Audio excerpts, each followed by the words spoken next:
Hai Sobat Pilar, kembali lagi di channel kami. Proses pendirian sebuah perseroan terbatas, PT, melibatkan beberapa langkah yang harus diikuti.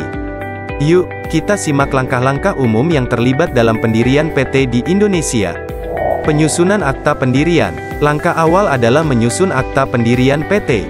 Dalam akta pendirian ini, informasi yang biasanya disertakan meliputi nama perusahaan, tujuan perusahaan, modal dasar, struktur pemegang saham, dan struktur manajemen perusahaan.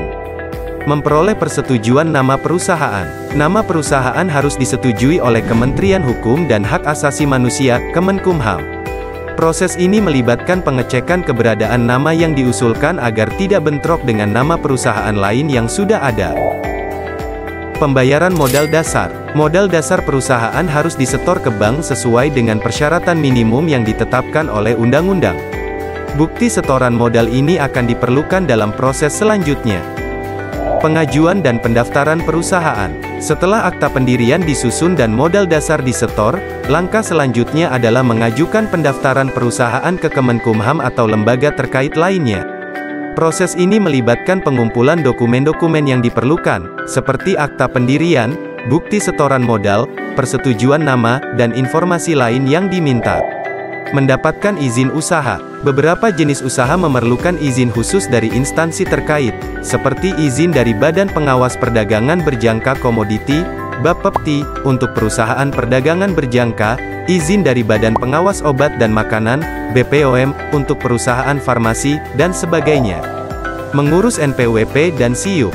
NPWP, nomor pokok wajib pajak, diperlukan untuk keperluan perpajakan, sementara SIUP, surat izin usaha perdagangan, adalah izin usaha yang diperlukan untuk melakukan kegiatan perdagangan.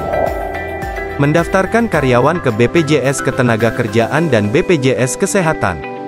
Jika perusahaan memiliki karyawan, perusahaan harus mendaftarkan karyawan tersebut ke BPJS Ketenagakerjaan dan BPJS Kesehatan sesuai dengan ketentuan yang berlaku.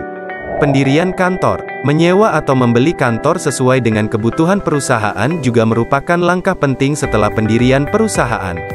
Setelah melewati semua langkah di atas dan mendapatkan persetujuan dari semua instansi terkait, perusahaan akan dianggap sah dan dapat mulai beroperasi secara resmi. Penting untuk dicatat bahwa proses pendirian PT dapat sedikit bervariasi tergantung pada yurisdiksi di mana perusahaan tersebut didirikan dan jenis usahanya.